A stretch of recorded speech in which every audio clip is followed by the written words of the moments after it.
Hi, I'm Chelsea Lipford-Wolf from Checking In with Chelsea, where I feature do-it-yourself friendly projects for both inside and outside your home.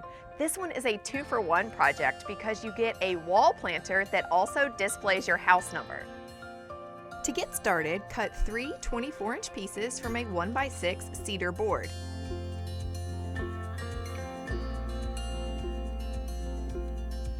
Next, from a 1x4, cut a 12-inch piece, a 13.5-inch piece, and 2 3.5-inch pieces.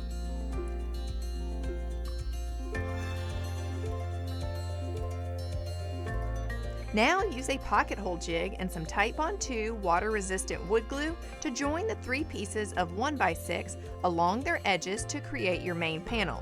I chose to have the smooth side of the cedar facing out, so I attached the mounting hardware to the rough side, which will be the back. Next, you'll assemble the planter using the 12-inch piece as the bottom, the 13.5-inch piece as the front, and the 3.5-inch pieces as the sides. Once these are nailed together, use a scrap 1x6 to space the planter up 3/4 of an inch from the bottom of the panel and attach it from behind with wood screws. Then you can pre-drill the panel for the mounting pins of the house numbers based on where and how you want to place them. Add a few faux plants for zero maintenance and you're in business. This house number wall planter can be built in less than half a day, and it's a great way to show off your address, your DIY skills, and add a little greenery to your space all at the same time.